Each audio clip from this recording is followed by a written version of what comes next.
Yo guys, what's going on? And welcome back to another video. Today is the first episode of Super Scary Saturdays. Alright, we are going to be watching School Lockdown Stories animated. This was made 2 years ago by Llama Arts. Make sure to go check his channel out. Link will be in the description. Alright. It says it's 10:41, but it's not. It's actually 12:41. My clock is like 2 hours behind. So I'll stop talking. Let's jump right in. It was a typical boring day in calculus, only it was Friday, 7th period, meaning the week was almost over and spring break would finally be upon us. So everybody was getting antsy in their seats, I could tell. We didn't have a test that day like a lot of my friends did with their other teachers, so our teacher in the middle of class just decided to start playing games with us on Sporkle.com. He was a very... The school I go to, or went to, was nothing like that. Even near the school year being over, our teachers... I can't even explain it, you know what? Let's just keep watching. I'll stop talking.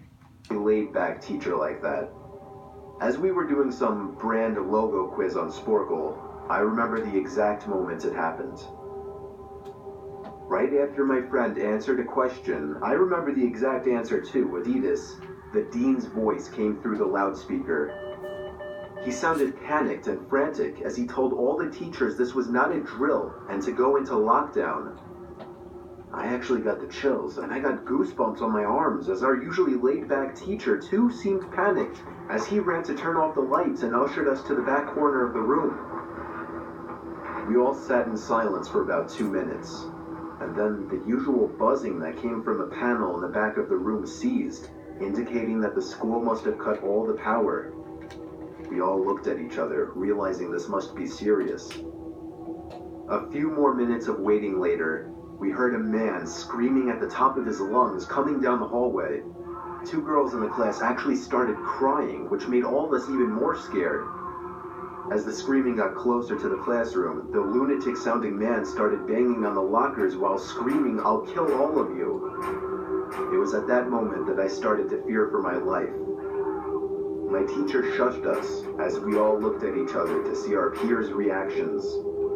The banging then moved from the lockers to our classroom door. And that's when one of the crying girls screamed no. The banging on the door only grew worse. Oh! Look at the dude's face. He looks like he hasn't eaten in days. And why does he only have 4 fingers? Alright, I know this is a scary animated video, and that's like one of the last things you should be worrying about, but seriously, why does he only have 4 fingers? Not even 4 fingers, that's 3 fingers and a thumb, and he's missing a couple of teeth. Alright, I'm sorry, don't yell, God. As the man started screaming, "Open up." 2 of the girls in the class were crying out loud now. It felt like an eternity that man was pounding at the door. But eventually, he finally continued down the hallway, screaming like a mentally insane person, until we could not hear him anymore.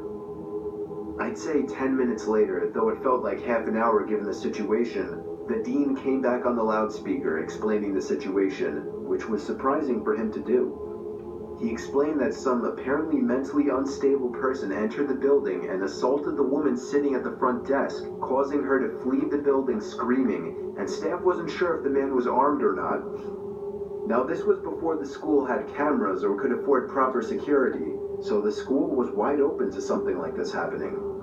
The staff had done a sweep of all the hallways and classrooms and couldn't find him, so the dean instructed the teachers to resume teaching but to keep all the doors locked and to not let any students leave for any reasons. The most disturbing part, however, is that one of the janitors working the night shift found the man sleeping in one of the storage closets near the back end of the school. And according to rumors that were spread by my peers, sticking out of his pocket was a .44 Magnum. The janitor must have done something stupid to wake him up. For example, leaving the closet door open, because by the time a police officer could arrive on the scene, the man was gone. My entire class, as far as I know, to this day, has no idea if this man was ever found, but I like to think that right now, he's being given the proper help that he needs. Okay, you like to think, but that doesn't mean that it actually happened.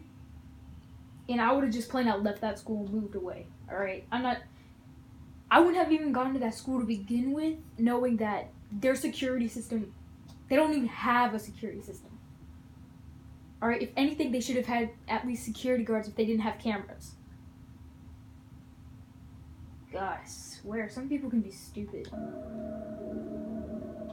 Alright, let's go to the next video.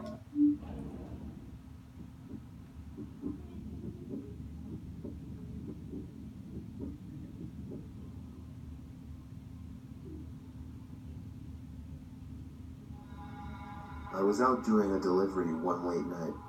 It was probably the longest drive I have ever taken for a pizza delivery. From the pizza place I worked at, it was a 20-minute drive, which isn't too crazy out where I live. Plus, they ordered 4 large pies, so I figured it was a party and I would get a much bigger tip. Navigating the dirt roads at night was always annoying, though. I pulled up to the given address. It was some old, sketchy-looking building, literally in the middle of a forest clearing. There were no cars parked anywhere, or any lights on. I put my car in park and called my boss. I asked him to reread the address at least 3 times to make sure I typed it in right, but that checked out. I could tell he was in a really bitchy mood, and he told me to at least knock on the door and check it out. He would normally get mad if we took back 1 pie, but I was afraid of what he would do if I brought back 4. I was insanely unnerved, but got out anyway and forced myself to the front door of the building. There was no doorbell, so I just knocked really hard. I heard nothing and didn't really expect to hear anything. I was extremely disappointed, not because nobody answered the door, but because I was realizing that it was all a waste of time and gas. I knocked one more time out of desperation, and then began to hear some kind of rustling noises from inside of the building.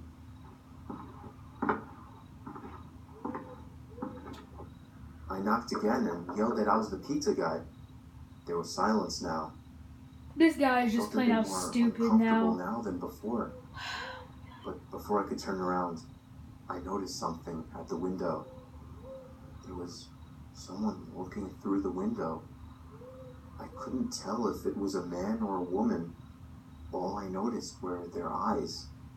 Their eyes were open wider than I knew possible, staring intently at me. Nah, I would have left. Dropped the pizzas I would have been and ran back to gone. my car. The shitty thing wouldn't start until turning the key for the 3rd time. I drove off the grass and back onto the dirt road, but I felt the car rocking about, shaking and bumping. Something wasn't right. I didn't make it far from the building. They slashed your before I started tires. hearing a sharp They had to, screaming bro. sound coming from outside. Oh. There was so much resistance that I couldn't even drive. The car came to a stop. I got out of the car to check what the hell was wrong. A chill ran up my spine as I began to feel like my heart was constantly skipping beats. My tires had been slashed and had completely fallen off the rim. What did I Not say? just the front though. All 4 tires were slashed. I realized somebody did this when I was knocking on the door to that building. Instead of running, I got back in the car and locked the doors. I was so close to that building, I could practically see it from where I was, if it weren't for the trees blocking the view. I dialed 911 and explained everything to the operator. She told me the cops would be over as soon as possible, and that I need to stay hidden. I asked her if it was advisable to stay in the car or run, and she told me it would be best to stay in the car with the door locked. She asked me to stay on the line with her until the cops arrived. My whole body was shaking. In all directions, there was nothing but dark, seemingly endless forest. I knew it would take forever for the cops to get there. I was not comfortable with sitting in that car so close to whoever did this. The next part, though, is what utterly destroyed me. It still shakes me to this day, and I hope nobody ever has to experience this kind of fear. As I was scanning all the windows, making sure nobody was outside, I looked in the rearview mirror, and there was the same person I saw at that window. Eyes open wider than ever. I could see now that it was a woman, and I could ever so slightly see a smile begin to spread across her face. I opened my door and full on sprinted into the woods, not caring how much noise I made. I ran until I was out of breath, which didn't take long, and I hid behind a giant log on the ground. I tried to cover my loud breathing with my hand as I waited and waited for what felt like hours until I finally heard sirens in the distance. Dude, you got so I gathered lucky. up all the stamina I had left to run all the way back in the direction of the dirt road.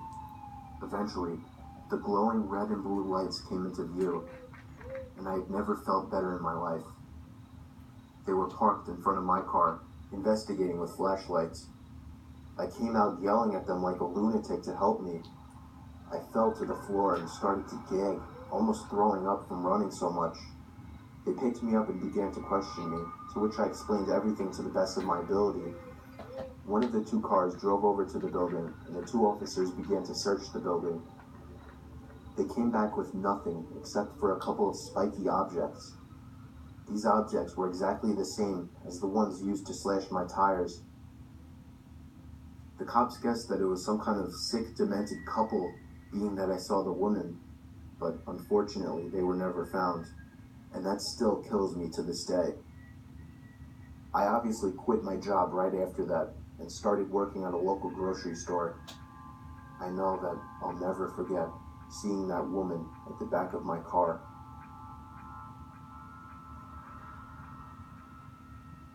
Did you see that? Hold on. I don't know if y'all saw that. Hold up. Oh, a new one already started, but there was this person who popped their head This out. happened a week ago. Because they said that it was a couple. They said that it was a couple, but they only found one of them. So that means that that person that came behind was the other one. Not saying if it was a man or a woman, but they found the woman. I mean, they could have been... Well, I hope some of y'all know what I'm saying, but... I mean, that... Feel bad for the dude. I mean, he probably dead now. Alright, we're at the 13-minute mark. That's not even a mark. We need 15 minutes. Now previous New Jersey town called Black Bear Fitness. One day, I had the misfortune of running into some skinny, awkward, yet creepy-looking kid, probably 18 years old. He didn't look like he belonged in a gym at all. I had headphones in and I was doing my set when I heard him saying something to me, but it was muffled by the music. I was already annoyed with this kid, given that he was breaking an unwritten rule of the gym. Don't try to talk to somebody when they're doing their sets. I took my time finishing my set, and then took my headphones out to ask if he needed something. Then he started acting like I looked familiar, but right away I knew this kid was just trying some pathetic attempt at making friends. I assured him I didn't, but the kid wouldn't stop talking to me. I'll skip most of the conversation, but eventually he actually asked... Look at this dude's shoes. Not the guy lifting weights. No, I'm talking about that skinny dude. Why is he wearing socks with sandals? Not even sandals. Those look like flip-flops. Oh my god.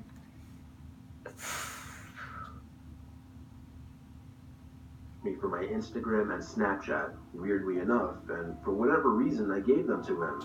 Instead of just saying something like, buddy, I'm trying to work out, or I don't have social media. After I gave him my Snapchat and Instagram, however, I did kind of urge him to let me resume my workout. He finally seemed to get the message and walked away. Not without saying bye like 3 times though. That night, I got a snap on my phone saying from Sean. I immediately sighed and said, oh no. Just wondering why the hell the kid would snap me. I opened the snap, and the kid would...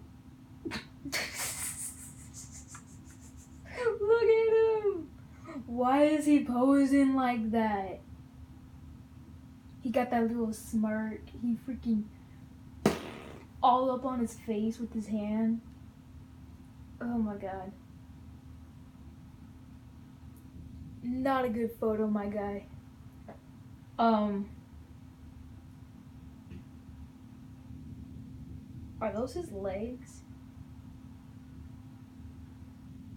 Oh my god. Was in a creepy, weird pose, face way too close to the camera, with his head resting in his hand and a half smile on his face. The text over the picture was hey with 2 Y's. I muttered the words, what the fuck? Profanity. For the record, I'm a guy, which made this even more weird. My thought process was, I've had enough of this loser already.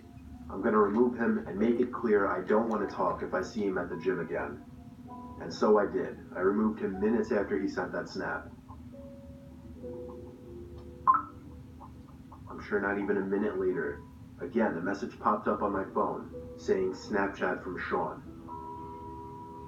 I waited a few minutes before opening it. This one was even creepier. Now the kid was sitting up on his bed, no smile.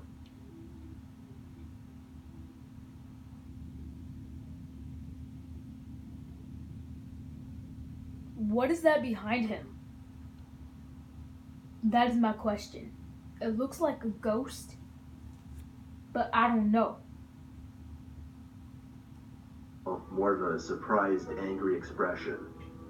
The text over the image said, why did you remove me? Now I went as far as to block him, meaning he couldn't snap me anymore.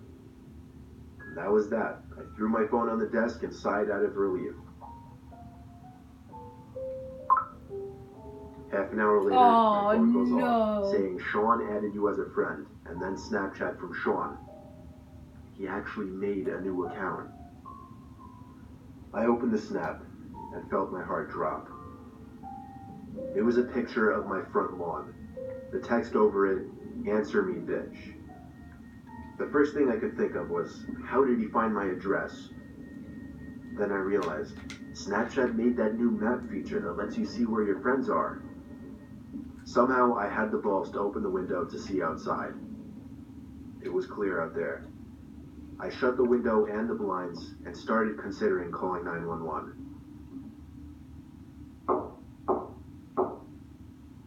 It was the sound of taps on the window. I took a deep breath, and with one swift motion, I pulled up the blind and the window at the same time and pulled the kid into my room by his neck. I punched him in the face a few times before he was out cold. Now I called 911. Well, dang. By the time they arrived, he was awake, cursing me out, promising he'd be back and kill me. The cops heard it all. I didn't even have to make a case. The kid was an idiot. Luckily, the timing of this worked out well, because I just moved a couple days ago out of state. Only thing that worries me, I don't want to have to make a new Snapchat account, but anytime somebody new adds me on the app, I'll never know if it's secretly that Sean kid again.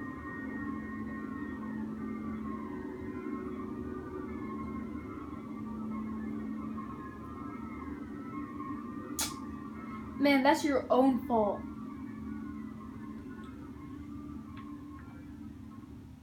But it seems that we reached the end of our video.